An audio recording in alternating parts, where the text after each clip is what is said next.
Sir வணக்கம். அரசியல் மாவன் பத்திரிகை எடிட்டர் டிஎம்சிஓம். சார், உங்கள் அந்த மதுரை திமுக முக்கிய பிரமுகர் உச்சுபாலு உங்களிடம் எவ்வளோ பணம் வாங்கினார்? உங்கள் குரூப்பிடம் மொத்தம் எவ்வளோ பணம் வாங்கியிருப்பார்?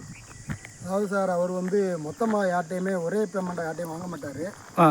அவர் அந்த தொழிலதிபர்களை நம்ப வைக்கிறதுக்காக பார்ட்டாக ஒவ்வொரு காலகட்டத்தில் கேட்டு வாங்குவார்.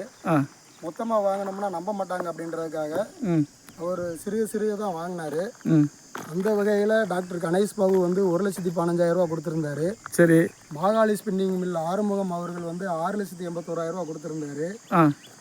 தென்காசி ரைஸ் மில்காரங்க மரியம்மாள் ரைஸ் மில்காரங்க 1,48,000 ரூபா கொடுத்துருந்தாங்க. இது போக நானும் இதுக்கு அந்த பணத்தெல்லாம் கொண்டு போய் கொடுத்துட்டு வந்ததுனால என்னையும் அவருடைய வலைக்குள்ள சிக்க வச்சு ஆசை வார்த்தைகளை கூறி என்னிடமும் கூட ஒரு 5,000 ரூபாய் கூட, ஒரு 10,000 ரூபாய் கூட, ஒரு 20,000 ரூபாய் கூடன்னு சொல்லி வாங்கிறாரு. ஏன்டையும் வாங்கிடுறாரு. அதில் ஒரு 25,000 ரூபாய் இவருக்காக நான் பல இடங்களில் கடன் வாங்கி கொடுத்ததுனால நானும் கடனாளி ஆனேன். அதுக்கு வட்டியே ஓஞ்சேன். அப்போ கடைசி எனக்கு கணக்கு பார்த்ததில் அவர் ஒரு 25,000 ரூபா கொடுக்கணும் அப்படின்றதுக்கு உண்டான ஆடியோ ஆதாரம் என்கிட்ட இருக்குது. ஓ சரி. தமிழ்நாடு ஃபுல்லாக எத்தனை பேர்ட்ட வாங்கியிருப்பாரு சார்? இவருக்கு கடந்த 10 வருஷத்துக்கு முன்னாடி 2011 2021 வரைக்கும் அதிமுக ஆட்சி இருந்ததுனால இவரால் பிழைக்க முடியல. 2012 இவரை குண்டர் சட்டத்தில் வேற ஜெயிலில் போட்டுறாங்க. ஓ சரி.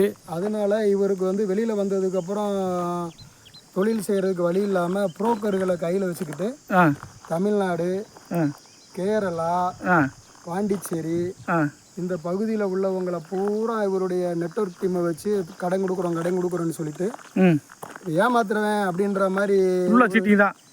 அதாவது எப்படி செய்வார்னா, இவருடைய மீட்டிங் பூரா அவர் வீட்லேயே தான் நடக்கும். ஓ.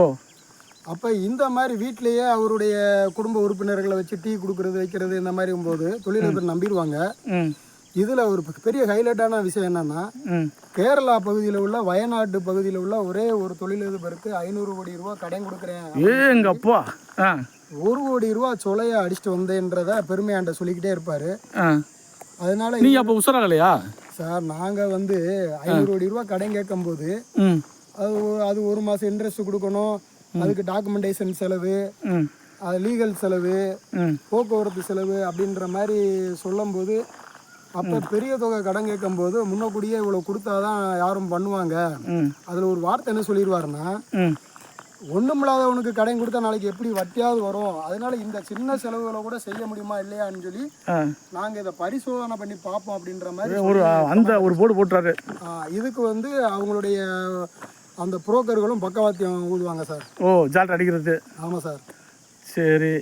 அவர் மேலே கம்ப்ளைண்ட் கொடுத்தா மதுரை போலீஸ் எடுக்கவே இல்லை சார். அவர் ஆளுங்கட்சி தலைமைக்கு ரொம்ப நெருக்கமானவர் அப்படின்னு சொல்லிக்கிறாருல சார். அதான் உண்மை.